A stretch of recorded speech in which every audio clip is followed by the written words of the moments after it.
மின்சாரத்துறையில் வந்து வெள்ளை அறிக்கை வெளியிட்டதில் அவங்க நிறைய அதுலேயும் கான்ட்ராக்டில் நிறைய பேர் இன்னும் வச்சுருக்காங்க. 5 வருஷத்தில் வந்து ஸ்டாலின் பீரியடில் எந்த கவர்மெண்ட் போஸ்டிங்கும் போடலை. டிஎம்கே வரட்டும் ஏடிஎம்கே வரட்டும், டிஎம்கே வந்து பண்ணாங்கன்னு சொல்ல முடியாது.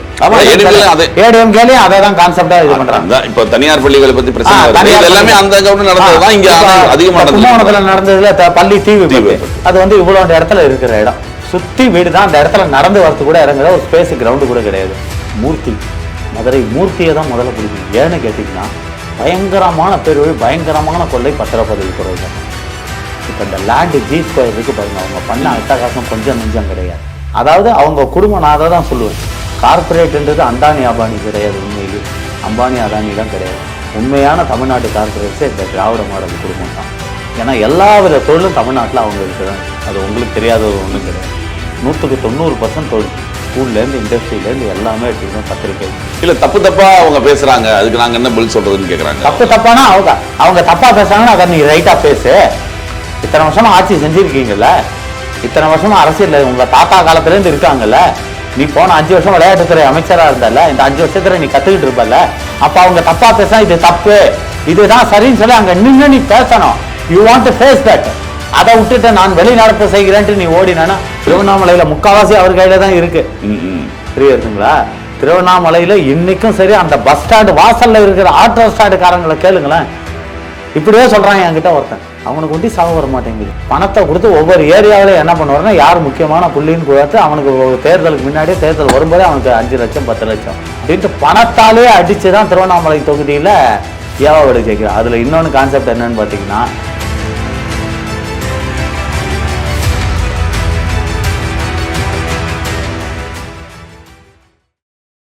ஒவ்வொரு துறையா நீங்கள் போக்குவரத்து துறை பற்றி முதல்ல சொல்லியிருந்தீங்க, நிறைய விஷயங்கள் பேசியிருந்தோம். பொதுப்பணித்துறையில் இப்போ சிக்கல்கள்னு வருது. மின்சாரத்துறையில் வந்து வெள்ளை அறிக்கை வெளியிட்டதில் அவங்க நிறைய அதுலேயும் கான்ட்ராக்டில் நிறைய பேர் இன்னும் வச்சுருக்காங்க. இன்னும் நிரந்தர பணியாளர்கள் இல்லை. அதாவது 60,000 பேர் கிட்ட வேலை வாய்ப்பு அங்கே இல்லாமல் அங்கே காலியிடங்கள் இருக்கு. போன 5 வருஷத்தில் வந்து ஸ்டாலின் பீரியடில் எந்த கவர்மெண்ட் போஸ்டிங்கும் போடலை.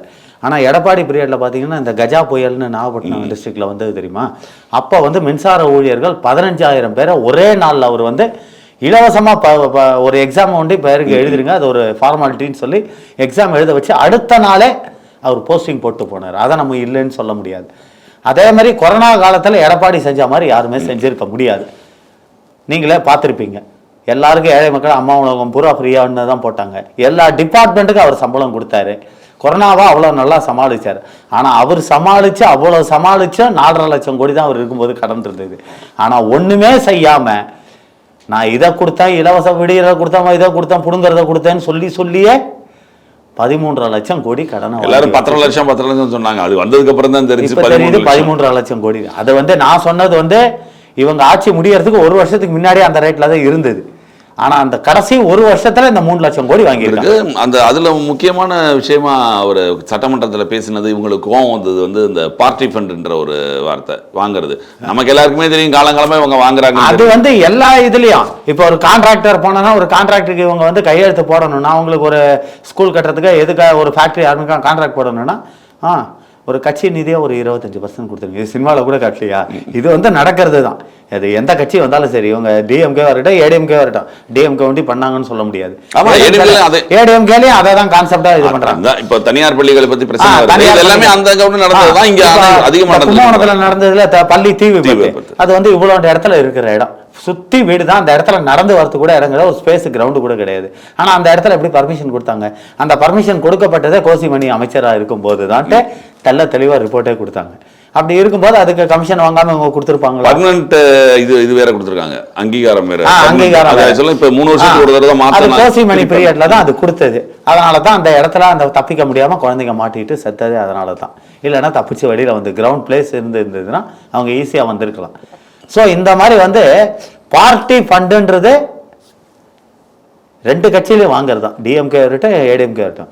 வேணும்னா இவர் என்ன பண்ணுறாருன்னா, ஒரு விதத்தில் இவரை ஒத்துக்கலாம். இவர் வந்து என்ன சொல்லியிருக்காரு, பார்ட்டி ஃபண்டு வந்து இப்போ கஜானாவுக்கு வர ஆரம்பிச்சிச்சு. ஓகே, டேரெக்டாக என் கட்சிக்கு கொடுக்காம கவர்மெண்ட்டுக்காவது கொடுங்க, மக்களுக்காவது பயன்படுத்துகிறோம். ஓகே, அதை நான் வரவேற்கேன். அதில் ஒன்றும் தப்பு கிடையாது. ஏன் சொல்கிறேன்னா, இது நாளைக்கு மக்களுக்கு செய்யறதுக்காக அவர். இப்போ சமீபத்தில் கூட நான் ஒரு போன பேட்டியில் சொல்லியிருந்தேன் இந்த இதுலேயே. அதாவது விஜய் அவர்கள் ஆட்சிக்கு வந்தவுடனே இந்த டாஸ்மாக் கடைகளை முன்னே சேலத்தில் நான் இப்போ இருக்கேன். அந்த சேலத்தில் பஸ் ஸ்டாண்டில் உள்ளே இருக்கிற கடைக்காரன் பூரா ரொம்ப சந்தோஷப்படுறான். ஏன்டான்னு கேட்டால் பஸ் ஸ்டாண்டில் வாசல்லையே பிராந்தி கடை சார். பஸ் கண்டக்டர்லாம் ரொம்ப சந்தோஷப்படுறான். இப்போ உள்ளே வந்த உடனே தண்ணி அடிச்சு தான் வந்து பஸ்ஸில் ஏறி உட்காருவோம். இப்போ எந்த வித அத்தாரிட்டிஸும் இல்லை. பல இடங்கள்ல ஊழல் குறைஞ்சிருக்கு. முக்கியமா பத்திரப்பதிவு துறையிலாம் துறையில தான் மெயினாக பிடிக்கணும். மூர்த்தி, மதுரை மூர்த்தியை தான் முதல்ல பிடிக்கணும். ஏன்னு கேட்டிங்கன்னா பயங்கரமான பேர் வழி, பயங்கரமான கொள்ளை பத்திரப்பதிவு துறையில் தான். இப்போ இந்த லேண்டு ஜி ஸ்கொயர் இருக்கு பாருங்க, அவங்க பண்ண அட்டகாசம் கொஞ்சம் நஞ்சம் கிடையாது. ஒரு இடத்துல அவங்களோட சபரீசன் அவரோட தானே அவரது தான் ஜி ஸ்கொயர் சபரீசன் தான்.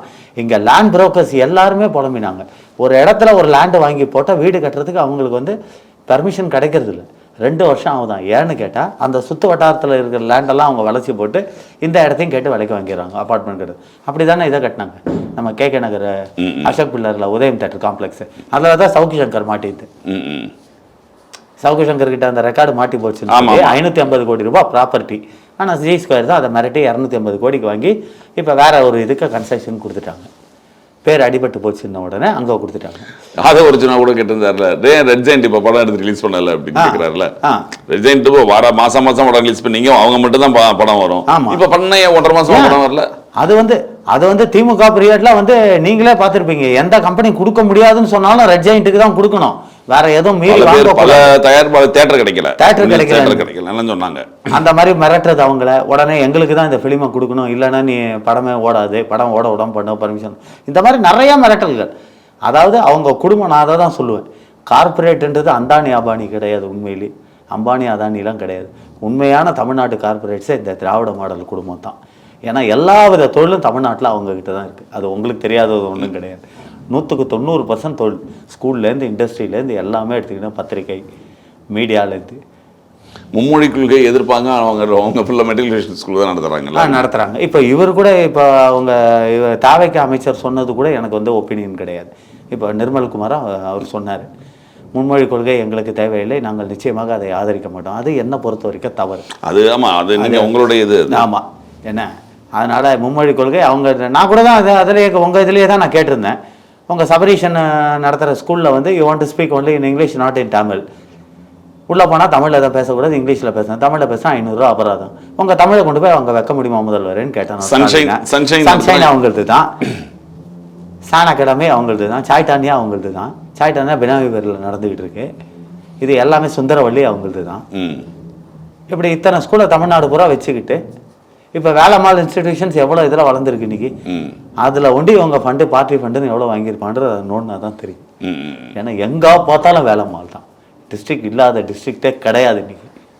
அதான் இது இனிமேல் தான் இதெல்லாம் ஒவ்வொன்றா இனிமேல் தான் கொஞ்சம் கொஞ்சமாக ஊழல்கள் வெளியில் வரும். ஆனால் இதில் இன்னொன்று என்னன்னு பார்த்தீங்கன்னா, இவங்க மத்திய அரசாங்கம் நிதி கொடுக்கலன்னு சொல்லி 5 வருஷம் ஓட்டினானுங்களே. இப்போ கல்வி நிதி 280 கோடி லம்பாக அப்படியே ஒதுக்கியிருக்காங்க. ஆனால் இந்த வரைக்கும் டெட்டு எழுதினவங்களுக்கு இன்னும் போஸ்டிங் போடணும். அதை போட்டு ஆகணும் இந்த தடவை. ஏன்னா 18,000 பேர் டீச்சர்ஸ் வாண்டட் அதிகமாக இருக்குது. அதேமாதிரி இந்த போக்குவரத்து துறையில் பார்த்தீங்கன்னா நிறைய பேர் பாவம் ப்ரைவேட்டில் சேலத்துலலாம் பார்த்தீங்கன்னா அந்த கண்டக்டர் என்கிட்ட சொல்கிறான், சார் படிக்காசு 100க்கு 4 ரூபா சார், எங்களுக்கு 10,000 ரூபா ஆயிடுச்சுன்னா எங்களுக்கு அந்த 300 ரூபா தான், 300 ரூபா சம்பளம், 600 ரூபாய்க்காக தொண்டை கிழியே கத்தி டெய்லி வேலை பார்க்க. அந்த மாதிரி ஆளுங்களை எடுத்து விஜய் அவர்கள் போக்குவரத்து துறை அதை நிரப்பினார்னா என்னை விட சந்தோஷப்படுறவங்க யாரும் இருக்க முடியாது. நான் நன்றி சொல்லுவேன் விஜய்க்கு. ஏன்னா போக்குவரத்து துறையை ஒரு இதுவாக சேலஞ்சாக எடுத்துக்கிட்டு அதில் வந்த டிரைவர் கண்டக்டர்ஸோட கஷ்டத்தை உணர்ந்து அவங்களுக்கு வேண்டியதை விஜய் அவர்கள் செய்யணும்ட்டு நான் கேட்டுக்கிறேன். இப்போ இந்த ஊழல்கள் இதெல்லாம் நமக்கு தெரியும், கொஞ்சம் வெளியில் வந்துட்டு இருக்கு. இந்த தாவேக ஆட்சி அமைந்ததுல 2 திராவிட கட்சிகளுக்கும் இப்போ மிகப்பெரிய ஒரு சிக்கலாயிடுச்சு. ஒரு கட்சி இல்லை, ஒரு கட்சி கூட்டணி இல்லை, யாருமே இல்லை. ஒரு கட்சி நீங்கள் ஒரு பழத்தை சாப்பிட்டுட்டே இருந்தீங்கன்னு வச்சுக்கோங்க, எப்போ பார்த்தாலும் அதே தொடர்ந்து 6 மாதம் சாப்பிட்டு இருந்தீங்க, உங்களுக்கே அழுத்து போயிடும். புரியுதுங்களா? இத்தனை நாளாக இவனுக்கு 2 பேரும் மாறி மாறி பார்த்தாச்சு. ஒரே புளிப்பை தான் இவனுங்க, ஒரே சாக்லேட்டை தான் மென்று தின்னுட்டு இருக்கானுங்க மாற்றி மாற்றி. இவன் ஒரு சாக்லேட்டா, அவன் ஒரு சாக்லேட்டு, இவன் அவனை குறை சொல்கிறது, அவன் இவனை குறை சொல்கிறது. ஆனால் 2 பேரும் ஒன்றுக்குள்ளே ஒன்று. இவன் ஆட்சி வந்தாலும் அவன் சம்பாதிப்பான், அவன் ஆட்சி வந்தாலும் இவனுக்குறான். அதாவது நான் கூட சொல்லுவேன் ஊரில் நிறையா பேர்கிட்ட, டேய் நல்லா சிந்திச்சு பாருங்கள், தேர்தல் வரும்போது டிஎம்கே ஏடிஎம்கேக்காரன் 2 பேரும் ஆப்போசிட்டாக உட்காந்துருப்பான், சண்டை போட்டுக்கிற மாதிரி போட்டு பாருங்க. தேர்தல் முடிச்சவொடனே ஏடிஎம்கே ஆட்சி வந்தவொடனே டிஎம்கே காரனும் ஏடிஎம்கே காரனும் இல்ல போன பேர்ல எத்தனை டிஎம்கே இதுல வந்து பார் எடுத்துறது ஃபுல்லா ஏடிஎம்கே காரங்க எடுத்திருந்தாங்க. ஃபுல்லா ஏடிஎம்கே காரங்க தான். நான் தான் சொல்றேனே, அதை சொல்லுவேன். 2 பேரும் கையை மேலே கைப்பட்டு மாப்பிள்ள போலாமா வா போய் டிஃபன் சாப்பிடலாம் வா அப்படின்னு 2 பேரும் தோல் மேலே தோல் துண்டு போட்டேங்க. நீயும் நானும் தாண்டா முட்டாளு, அதை முதல்ல தெரிஞ்சுக்க. அவங்க 2 பேரும் ஒன்று தான். நடுவில் யாரும் உள்ள நுழைஞ்சிடக்கூடாது, நம்மளை தவிர வேற யாரும் தமிழ்நாட்டில் வந்துடக்கூடாதுன்றத ஒரே கான்செப்ட் தான் இவங்களுக்கு. அந்த ஒரே கான்செப்டில் தான் இத்தனை நாள் இருந்தாங்க. ஆனால் இதில் என்ன ஒன்றுன்னு கேட்டிங்கன்னா, நான் இதை 2த்தையும் நான் பாராட்டுவேன். விஜய் வந்ததுக்கு முக்கிய காரணமே ஏடிஎம்கேவும் டிஎம்கேவும் தான். ஏன்னு கேட்டிங்கன்னா, முதல்ல டிஎம்கே செஞ்ச சும்மா இருந்த சங்க ஊதி கெடுத்தான ஆண்டிங்கிற கதையா கரூரில் சும்மா இருந்த சம்பவத்தை தூண்டி விட்டு பிரச்சனை பண்ணியிருந்தே டிஎம்கே தான். 2வது என்னன்னு பார்த்தீங்கன்னா, இந்த எம்எல்ஏ எலெக்ஷனில் பிஜேபி கூட கூட்டணி வைக்கணும்னா நான் அண்ணாமலையை வந்து மாநில தலைவர்லேருந்து தூக்கினா தான் நான் கூட்டணி வைப்பேன்னு சொல்லி இந்த எடப்பாடி பண்ண பாடு. ஆமாம், அண்ணாமலையோட ரசிகர்கள் எல்லாருமே வந்து ஆப்போசிட்டா விஜய்க்கு தான் வேலை பார்த்தாங்க. ஏன்னா கோயம்புத்தூர் பார்த்தீங்கன்னா ஏடிஎம்கேல பாதி பேர் ஓட்டு போட்டது விஜய்க்கு தான். அதை தான் சார் நான் சொல்றேன். அதுல ஏடிஎம்கேல மொத்தம் இல்ல, பிஜேபியில நான் என்ன சொன்னேன், பிஜேபி ஒரு சீட் ஜெயிக்கிறதே கஷ்டம் அப்படின்னு. அதுக்கேற்ற மாதிரி ஒரே ஒரு தொகுதியும் ஏதோ அது மலைவாழ் மக்கள் கடைசியா ஒன்று ஜெயிச்சு அடிச்சு பிடிச்சி ஊட்டிக்கு பக்கத்துல குன்னூர் ஏதோ ஒன்று அந்த தொகுதி தான் வந்திருக்கு, வேற எதுவுமே வரல. என்ன காரணம்? இவங்க பண்ண கான்செப்ட். இப்போ கோயம்புத்தூர் எடுத்துக்கிட்டீங்கன்னா இது வரைக்கும் நீங்க டிஎம்கே வந்து கேள்விப்பட்டிருக்கீங்களா? வேற ஏதாவது கட்சி வந்து கேள்விப்பட்டிருக்கீங்களா? 10 தொகுதியும் வந்து ஏடிஎம்கே. அதாவது எஸ்பி வேலுமணியோட கோட்டன்வாங்க. எஸ்பி வேலுமணிக்கு வரைக்கும் ஒன்றும் பண்ண முடியாது. ஆனால் அப்பேற்பட்ட எஸ்பி வேலுமணியாலே இந்த தடவை ஒன்றும் பண்ண முடியல. ஒரே ஒரு தொகுதி அவர் ஒண்டி தான் ஜெயிச்சார், தொண்டாமுத்தூர். மற்ற எல்லா தொகுதியும் ஒரே ஒரு தொகுதி செந்தில் பாலாஜி. அது மூக்குத்தி கம்மல் 5000 ரூபா பணம் எல்லாத்தையும் அவன் வேலையை அவன் பண்ணிட்டாங்க. அதனால அவன் அங்கே ஜெயிச்சான். மற்ற 8 தொகுதியும் டிவிக்கே தான் வந்திருக்கு. இதுக்கு என்ன காரணம்? கோயம்புத்தூர்ல இன்னும் பாத்தீங்கன்னா வந்து அண்ணாமலையோட அவங்க யாருமே பணம் கொடுக்கல. அவங்க யாரும் பணம் கொடுக்கல. அதான் சார் சொல்றேன். அங்க வந்து கோயம்புத்தூர்ல அண்ணாமலையோட ஃபேன்ஸ் அதிகம், உங்களுக்கு நல்லா தெரியும். 4,60,000 ஓட்டு அங்க ஒரு எம்பிக்கு தனியா நின்று வாங்குறாருன்னா சாதாரணமான விஷயம் கிடையாது. ஆனா அப்பேற்பட்ட இடத்துல அவருக்கு ஒரு சீட்டு கிடைக்க விடாம எடப்பாடி தான் பண்ணி இது கொடுக்க முடியாதுன்ட்டு. இது எல்லாமே சேர்ந்து தான் கோயம்புத்தூர்ல ஏடிஎம்கே ஃபுல்லா அடி வாங்கிடுச்சு. ஈரோடு மாவட்டம் அந்த கொங்கு மண்டலம் பூரா அடி வாங்கி. கொங்கு மண்டலத்துல பொதுவா அதிமுக கோட்டை போச்சு, சென்னை திமுக கோட்டை போச்சு. இதுல இன்னும் முக்கியமான விஷயங்கள் என்ன, இந்த ஜாதி ஓட்டு, சமுதாய ஓட்டு எதுவுமே இந்த தடவை வந்து மக்கள் வந்து கொஞ்சம் அதெல்லாம் சிந்திக்க ஆரம்பிச்சிருச்சு. நான் தான் உங்ககிட்ட சொல்லுவேன்ல ஏற்கனவே, இவங்களுக்கு வந்து அந்த முஸ்லீம் பண்டிகை வந்தால் குல்லா போட்டுக்கிட்டு போய் நோம்பு கஞ்சி குடிக்கிற மாதிரி ஒரு நடிப்பை நடிக்கிறது, ஃபோட்டோகிராஃப் பிடிக்கிறது. கிறிஸ்டியன் பண்டிகை வந்தால் உடனே சிலுவைப்படி போய் சிலுவை கும்பிட்ற மாதிரி. ஆனால் இந்து பண்டிகை கொண்டு ஒரு பயம் வர மாட்டான் இவனுங்க, திராவிடத்தை பொறுத்த வரைக்கும். எடப்பாடி ஒரு ஸ்டாலின்னு கேட்கவே வேண்டாம். ஒரு தடவை ஸ்ரீரங்கம் போன போது கூட ஆரத்தி எடுத்து அவருக்கு இது பண்ணி நெத்தியில் குங்குமம் வைக்கிற அழிச்சதை கூட நீங்கள் பார்த்துருப்பீங்க. அப்பேற்பட்டவங்க இவங்க. அதனால் வந்து இந்த தடவை மக்கள் வந்து ரொம்ப தெளிவாயிடுச்சு. அதுலேயும் இன்னொரு கான்செப்ட், இந்த 2 கட்சிக்கும் என்ன மெயின் கான்செப்ட்னு பார்த்தீங்கன்னா, இன்னொன்று இவங்களுக்கு அடி வாங்கிட்டு காரணம், இந்த 5 வருஷம் இவனுக்கு வந்து மத்திய அரசாங்கத்தை குறை சொல்லியே இவனுங்க அழிஞ்சு போனானுங்க. ஆனா இவங்க ரொம்ப தெளிவா மத்திய அரசாங்கத்துல வந்து இவங்களுக்கு பங்கு வேணும், இங்க வந்து யாருக்கும் பங்கு கொடுக்க மாட்டாங்க, தமிழக மக்கள் விரும்ப மாட்டாங்க, இன்னைக்கு வச்சு கொடுத்துட்டாங்க. இவங்க திமுகவுடைய ஒரே ஒரு கான்செப்ட் என்ன தெரியுமா சார்? சட்டசபையில அவங்களை எதிர்த்து உண்மையை பேசி கேள்விகளை கேட்டாலே உடனே அராஜகம் பண்ணிட்டு வெளிநடப்பு செய்கிறோன்ட்டு ஓடிடுவானுங்க பயந்துக்கிட்டு. இதுதான் இவனுங்களோட வேலை. வெளியில தான் வீர மாதிரி காட்டிப்பானுங்க, ஆனா உள்ளுக்குள்ள கோழைகள் என்னை பொறுத்த வரைக்கும். இல்ல தப்பா அவங்க பேசுறாங்க, அதுக்கு நாங்க என்ன பதில் சொல்றதுன்னு கேக்குறாங்க. தப்பானா அவங்க தப்பா பேசுறாங்கன்னா அதை நீ ரைட்டா பேசு. இத்தனை வருஷமா ஆட்சி செஞ்சிருக்கீங்கல்ல, இத்தனை வருஷமா அரசியல் உங்க தாத்தா காலத்துல இருந்து இருக்காங்கல்ல, நீ போன 5 வருஷம் விளையாட்டுத்துறை அமைச்சரா இருந்தல, இந்த 5 வருஷத்துல நீ கத்துக்கிட்டு இருப்பல, அப்ப அவங்க தப்பா பேச இது தப்பு இதுதான் சரின்னு சொல்லி அங்க நின்று நீ பேசணும். You want to face that. அதை விட்டுட்டு நான் வெளிநடப்பு செய்கிறேன்ட்டு நீ ஓடினா. ஜேசிடி பிரபாகர் என்ன சொன்னாரு, நீ உதயநிதி அவர்களே நீங்க பேசும்போது தாவேகா எம்எல்ஏக்கள் யாருமே வந்து குறுக்கீடு செய்யல, யாருமே எதிர்ப்பு தெரிவிக்கல. அதே மாதிரி அவர் பேசும்போது நீங்க குறுக்கீடு செய்யாதீங்க, உங்களுக்கு அவர் பேசுனதுக்கு அப்புறம் உங்களுக்கு நான் சான்ஸ் தரேன் தான் ஜேசிடி பிரபாகர் சொன்னாரு.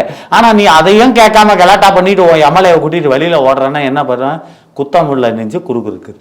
அவங்க உண்மையை பேசிருந்து உன்னால தாங்க முடியல, அதனால எங்க மக்கள் இன்னும் விழிப்புணர்வு ஆயிடுவாங்களோட்டு கிளம்பி கூட்டத்தை கூட்டிக்கிட்டு ஓடிட்டேன். இதுதான் உண்மை. இந்த இதை தொடர்ந்து பார்த்தீங்கன்னா இன்னொன்று அவர் சொல்றாரு, உதயநிதியே சொல்றாரு, அண்ணா கலைஞர் இவங்கெல்லாம் இருந்த ஒரு ஒரு சட்டசபையில் ஒரு முதல்வராக பல கழுசடைகள்லாம் இருக்குன்னு ஆராசாலாம் ஒரு வார்த்தைகள்லாம் சொல்லி அப்பா இவரே ஒரு கழுசடை தான். உங்களுக்கு தெரியாதது ஒன்றும் கிடையாது. இவர் அண்ணான்னு சொல்கிறாரு, அந்த அண்ணாவாலேயே சொன்ன வாக்குறுதியை காப்பாற்ற முடியல. ₹1 3 கோடி அரிசினா அதுவே அவராலேயே பண்ண முடியல. கலைஞர் அவர்கள் என்ன இது நிறைவேற்றினார்? அவர் வந்து இந்த அரசாங்க ஊழியர்களை கவனிச்சாரே தவிர வந்த உடனே வாத்தியாரை கவனிப்பார், அவ்வளவுதான். மற்றபடி வேறு எதுவும் இல்லை. முதல்ல தமிழ்நாட்டு அரசாங்கத்தில் விஞ்ஞான ரீதியாக ஊழல் பண்ணக்கூடிய தலைவர்னா அது கலைஞர் தான்ட்டு அன்னைக்கே சர்க்காரியா கமிஷன் அன்னைக்கே ரிப்போர்ட் கொடுத்துட்டான். அப்போ முதல்ல ஊழல்வாதின்னு பேர் எடுத்ததே நீங்கள் தான். உங்களுக்கு என்ன யோகிதை இருக்குது இதை பற்றி பேசுறது கேட்குறேன். இந்த உதயநிதி சொல்கிறாருல இப்போ கழுசடைங்கள்லான்ட்டு, இன்னைக்கு அவர் ஒரு நடிகர்னு நீ சொல்கிறல்ல கழுசடைன்ட்டு, அப்போ நீ எந்த ஃபீல்ட்லேருந்து வந்த? உன்னை முதல்ல மக்களுக்கு தெரியுமா? முதல்ல உன்னை சினிமா மூலமாக உன்னை அறிமுகப்படுத்தி உதயநிதி ஸ்டாலின் மன்றம்னு ஆரம்பித்து உன்னை அறிமுகப்படுத்தி தான் உன்னை கொண்டு வந்து விளையாட்டுத்துறை அமைச்சராக உட்கார வச்சார் உங்கள் அப்பா. இல்ல பாரம்பரியமான நாங்க அரசியல்வாதிகள் என்ன பாரம்பரியம்? என்ன உதயநிதி என்ன நாட்டுக்கு சுதந்திரம் வாங்கி கொடுத்த மகாத்மா காந்தியா இல்ல அந்த திமுக போராடி மிசா சட்டத்துல உள்ள போனாரா இல்ல போராட்டத்தில் ஈடுபட்டு ஜெயிலுக்கு போனாரா? கேட்குறேன். செந்தில் பாலாஜி அரசாங்கத்துக்கு லுங்கியை தூக்கி கட்டிட்டு காலையில் 5 மணிக்கு காரை எடுத்துட்டு ஓடுறாரு, செந்தில் பாலாஜியை கைது பண்ணிட்டாங்கன்ட்டு. அந்த செந்தில் பாலாஜிக்கு போக தெரியுது, ஆனால் மக்களுக்கு ஒரு பிரச்சனைனா போக தெரியலையா? இப்போ கரூர் மேட்டருக்கு ஸ்டாலின் போனார்ல, அதே கூட நான் கேட்டேன், கரூர் மேட்டருக்கு நீங்கள் போனீங்க, ஆனால் கள்ளக்குறிச்சியில் 56 பேர் செத்தானே ஏன் போலன்னு கேட்டதுக்கு அவர் என்ன பதில் சொன்னார்? அப்பாவி மக்கள் இறந்து போனார்கள் கரூரில். அப்போ அந்த கள்ளசாலம் குடிச்சிட்டு போகிற சாவரம்லாம் அப்பாவி மக்கள் இல்லையா? அப்போ என்ன அர்த்தம்? இவங்க செஞ்ச தப்பே இவங்கள நெஞ்ச உறுத்துது. ஏன்னா நம்ம ஆட்சியில தானே அந்த தவறுகள் நடந்திருக்கு. ஸோ அந்த இடத்துல போய் அதே கரூர்ல விஜய் அவர்கள் போகக்கூடாதுன்னு சொல்லி கேஸ் போட்டாங்க. இதுவாயிடுச்சு இப்போ. அதாவது வந்து அதை ஒன்றும் பண்ண முடியாது. ஏன்னு சொல்றீங்கன்னா தடை இல்லைன்னு சொல்லி அதுக்கு தடை கொடுக்க முடியாது. ஏன்னு கேட்டீங்கன்னா அவர் வந்து இப்போ அவர் ஒரு சீஃப் மினிஸ்டர், அவர் என்ன ஜீவோ போட்டாலும் அது வந்து அக்செப்டபிள். புரியுதுங்களா? அதை வந்து எதிர்கட்சியை தடுக்கிறதுனாலயோ இல்லை கூட இருக்கிறவங்க தடுக்கிறதுனாலே அதை ஒன்றும் பண்ண முடியாது. வேணும்னா இவங்க வந்து சொன்னாங்க நிவாரணம் தரணும்னு சொன்னாங்க. நிவாரணம் இப்ப ஏன் தரீங்கன்னு கேட்கறாங்க. இந்த இடத்துல விசாரணையில் இருக்கிறவங்களுக்கெல்லாம் நீங்க வந்து அரசு வேலை தர்றது லஞ்சம் கொடுக்குற மாதிரி. சார் இவங்களை பொறுத்த வரைக்கும் உங்களோட டாக்டிக்ஸ் உங்களுக்கு நல்லாவே தெரியும். அதாவது இன்னைக்கு ஒன்று சொல்லுவாங்க, அவன் அன்னைக்கு ஒன்று சொல்லுவாங்க. இவங்க ஆட்சியில் இருந்தால் ஒன்று, இவங்களுக்கு இவங்க என்ன பண்ணாலும் அது நியாயம், மற்றவங்க யார் பண்ணாலும் அது தப்பு. இந்த தமிழக அரசோட முக்கியமான இப்போ கோரிக்கைகள் என்ன அப்படின்னா, ஊழல் அப்படிங்கிறது இப்போ ஒழியப்பட்டதுன்றது ஒன்று, ஊழல் குற்றச்சாட்டுகளுக்கு அப்படிங்கிறது தனி ஒன்று. அந்த விஷயங்கள் திமுக அரசாங்கத்தை ஊழல்கள் அதெல்லாம் விட்டுருவோம். இந்த புதிய அரசாங்கம் செய்ய வேண்டிய நடவடிக்கைன்னு இருக்குல்ல, ஊழல் ஒழிப்புன்றது ஒன்று இருக்குது. ஊழல் ஒழிப்புன்றது ஒன்று இருக்குது. அது வந்து அவங்க வந்து நடவடிக்கை எடுத்துக்கிட்டு இருக்காங்க. அதுக்கு என்னுடைய பாராட்டுகளை நான் தெரிவிச்சுக்கிறேன். ஆனால் அதே சமயத்தில் இந்த அரசாங்கம் கவனிக்கக்கூடிய இது நிறையா இருக்குது. அதாவது இன்றைக்கி போக்குவரத்து துறையில் எடுத்துக்கிட்டிங்கன்னா 175% எல்லாமே வந்து கான்ட்ராக்ட் தொழிலாளர்கள் தான் வேலை பார்க்குறாங்க. இன்றைக்கி அதே மாதிரி ஒவ்வொரு மாவட்டந்தோறும் கான்ட்ராக்டுக்காரர்கள் தான் வேலை பார்க்க. அவங்கெல்லாம் ஏற்கனவே ப்ரைவேட்டில் வந்து ஒரு 6 வருஷம் 7 வருஷம் சர்வீஸ் பண்ணிட்டு தான் வந்திருக்காங்க. அதனால் அவங்களுக்கு வந்து புதுசாக ஒன்றும் ட்ரைனிங்கே தேவையில்லை. அது டிரைவராக இருக்கட்டும், கண்டக்டராக இருக்கட்டும், அவங்கள மாதிரி ஸ்பீடாக டிக்கெட் போடவும் முடியாது, அவங்கள மாதிரி வண்டி ஓட்டவும் முடியாது. அந்த அளவுக்கு வந்து எக்ஸ்பீரியன்ஸில் இருக்காங்க. விஜய் அவர்கள் ஒரு நல்ல மனசோடு இருக்கிற விஜய் அவர்கள், இவ்வளோ மக்கள் நம்பிக்கிட்டு இருக்கிற அந்த விஜய் அவர்களே, அவங்களுக்கெல்லாம் ஒரு பர்மனன்ட் போஸ்டிங்கை போட்டு எந்த வித எதிர்பார்ப்பும் இல்லாமல் அவங்களுக்கு வந்து பர்மனன்ட் போஸ்டிங்கை போட்டு அவங்களோட வாழ்க்கையில் அவங்க ஒளி விளக்கை ஏற்றி வச்சார்னா இந்த தமிழ்நாட்டில் என்னை விட சந்தோஷப்படுறவங்க யாருமே இருக்க முடியாது. அதே மாதிரி இந்த மாநகராட்சி ஊழியர்கள் கொரோனா காலத்துலலாம் அவங்க எவ்வளோ கஷ்டப்படுறாங்க தெரியும். இப்போவும் பார்த்துக்கிட்டு தான் இருக்கோம், ரோட்டில் நம்ம வரும்போது பார்த்துக்கிட்டு தான் இருக்கோம்.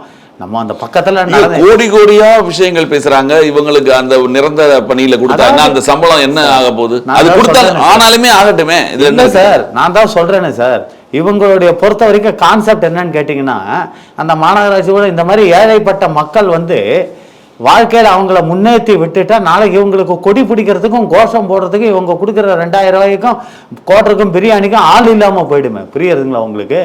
எந்த காரணத்தை கொண்டு அவன் கல்வியிலையும் முன்னேறக்கூடாது, அவன் தொழில்துறையிலையும் முன்னேறக்கூடாது, அவன் வேலை வாய்ப்புலையும் முன்னேறக்கூடாது. அவன் கடைசி வரைக்கும் இந்த கரை வேட்டியை கட்டிக்கிட்டு நம்மகிட்ட 1000க்கு 2000க்கும் கையேந்திக்கிட்டு இருக்கணும். இதுதான் இவங்களுடைய இவங்களுக்கு இன்னொரு கோவமே, புதுசா வந்தவங்க போல ஆட்டோ டிரைவர்ன்றாங்க, டாக்ஸி ஓட்டுனவர், ஆட்டோ ஓட்டுனவர்லாம் இன்னைக்கு எம்எல்ஏ ஆயிட்டாங்க, மினிஸ்டர் ஆயிட்டாங்க. இவங்க ஒரு பாரம்பரியம் ஒன்று சொல்லுவாங்கல்ல, வச்சுட்டு ஒரு பழைய, அதுவும் திமுக ஒரு பதவிக்கு வரணும் அப்படின்னா எவ்வளவு பெரிய கஷ்டம். அது திமுக பதவி வரணும்னா முதல்ல ஒன்று தெரிஞ்சுக்கோ, உங்க மேல ஸ்டேஷன்ல குறைஞ்சது ஒரு 5 கேஸாவது இருக்கணும், அடிதடி வெட்டுக்குத்து. ஏமாற்ற தெரியணும். இன்னொன்று லஞ்சம் வாங்க தெரியணும். புரியுதுங்களா? பணம் கோடி கோடியாக உங்கள் கையில் இருக்கணும். இன்னொன்று மற்றவங்க எப்பேற்பட்டவங்க வந்தாலும் அதை நீங்கள் சமாளிக்க தெரியணும். இது 5 குவாலிஃபிகேஷன் இருந்தால் தான் திமுகவில் உங்களுக்கு சீட்டு கிடைக்கும். அண்ணா திமுகவில் கூட பரவாயில்ல, மாற்றி கொடுத்துருவாங்க. ஆனால் திமுகவில் இந்த குவாலிஃபிகேஷன்ஸ்லாம் இருந்தால் தான் சீட்டே கிடைக்கும். ஜெயலலிதா அவர்கள் இருந்தப்பெல்லாம் ஏவா வேலு உங்களுக்கு யாரும் தெரியுமா திமுகவில்? முதல்ல உங்களுக்கெல்லாம் தெரியாது. அவர் அதிமுகவில் தானே இருந்தார். அதிமுக இருந்தார். அதுக்கு முன்னாடி என்னவா இருந்தார் தெரியுமா உங்களுக்கு? கண்டக்டர் இருந்தார். திருவண்ணாமலை டு திருக்கோவிலூர் பஸ்ஸில் கண்டக்டராக இருந்தார். எம்ஜிஆர் பணத்தை தூக்கின்னு வந்து தான் அவர் பெரிய ஆள் ஆனது. இன்னைக்கு யூனிவர்சிட்டி மெடிக்கல் காலேஜா திருவண்ணாமலையில் முக்கால்வாசி அவர் கையில தான் இருக்கு. புரியுதுங்களா? திருவண்ணாமலையில் இன்னைக்கும் சரி, அந்த பஸ் ஸ்டாண்டு வாசல்ல இருக்கிற ஆட்டோ ஸ்டாண்டுக்காரங்களை கேளுங்களேன், இப்படியே சொல்றாங்க என்கிட்ட ஒருத்தன். அவனுக்கு ஒண்டி சாக வர மாட்டேங்குதுங்க. பணத்தை கொடுத்து ஒவ்வொரு ஏரியாவிலையும் என்ன பண்ணுவாருன்னா, யார் முக்கியமான புள்ளின்னு கொடுத்து அவனுக்கு தேர்தலுக்கு முன்னாடியே, தேர்தல் வரும்போதே அவனுக்கு 5 லட்சம் 10 லட்சம் எல்லா ஆளையும் கவர் பண்ணி வை, அவங்களுக்கு தனியாக நான் கொடுக்குறேன் அப்படின்ட்டு பணத்தாலே அடித்து தான் திருவண்ணாமலை தொகுதியில் ஏவாவேலு ஜெயிக்கிறார். அதில் இன்னொன்று கான்செப்ட் என்னன்னு பார்த்தீங்கன்னா, திருவண்ணாமலையில் இருக்கிற ஏவாவேலு திமுக மாவட்ட செயலாளருக்கும் ஏடிஎம்கேல இருக்கிற அக்ரி கிருஷ்ணமூர்த்திக்கும் ஒரு அண்டர்ஸ்டாண்டிங் உண்டு. ஏன்னா 2 பேருமே ரியல் எஸ்டேட் பிஸ்னஸ். இவர் வந்தாலும் அவர் சம்பாதிப்பார், அவர் வந்தாலும் இவர் சம்பாதிப்பார். அதனால தான் அக்ரி கிருஷ்ணமூர்த்தி என்ன பண்ணுவார், வேவாவேலு நிற்கிற இடத்துல ஸ்ட்ராங்கான ஆளை போட மாட்டார். அங்கே இப்போ எஸ் ராமச்சந்திரன் ஒருத்தர் பால்வளத்துறை அமைச்சர் ஜெயலலிதா பீரியட், அவர் தான் அங்கே திருவண்ணாமலை தான் அவர் கேட்டது. போனதே ஏவாவேலு அவரை தோக்கடிச்சு 2 மணி நேரம் அந்த நியூஸை வந்து நிறுத்தி அதுக்கப்புறம் 360 ஓட்டில் ஏவாவேலு ஜெயிச்சதாக தான் போன தடவை அறிவித்தாங்க. ஆனால் இந்த தடவை அவர் அதுக்காகவே தான் ஒரு சீட்டு கேட்டார், எஸ் ராமச்சந்திரன் ஏவாவேலு தோக்கடிக்கணுன்ட்டு. ஆனால் இந்த அக்ரி கிருஷ்ணமூர்த்தி பண்ண விட பக்கத்தில் கீழ்பெண்ணாத்தூர் தொகுதியில் தூக்கி அவருக்கு சீட்டை வாங்கி கொடுத்து ஏவாவேலுக்கு எதிராக ஒரு பாரதிய ஜனதா வேட்பாளர் எல்லாமே உள்ளுக்குள்ள லிங்க் பண்ணி விட்டார். இதனால் வந்து அதை பற்றி கவலைப்படாத, அவர் எஸ் ராமச்சந்திரன் அங்கே ஜெயிஸ்டார் பெண்ணாத்தூர். இருந்தாலும் எதுக்கு நான் சொல்ல வரேன்னா, இந்த ஏடிஎம்கே டிஎம்கேல பொறுத்த வரைக்கும் நம்ம தான் ஏடிஎம்கே டிஎம்கேன்னு பார்த்துக்கிட்டு இருக்கோம். ஆனால் அவங்களுக்குள்ள பதவியில் இருக்காங்க பார்த்தீங்களா, இந்த ஒன்றியம் மாவட்டம், இவங்க எல்லாமே கனெக்ஷனில் தான் இருக்காங்க. புரியுதுங்களா? கொள்ளையடிக்கிறதுல 2 பேரும் ஒன்று தான். இவங்களுக்குள்ளேயே பேசிக்கிறது, முடிவு பண்ணிக்கிறது, இது பண்ணிக்கிறது.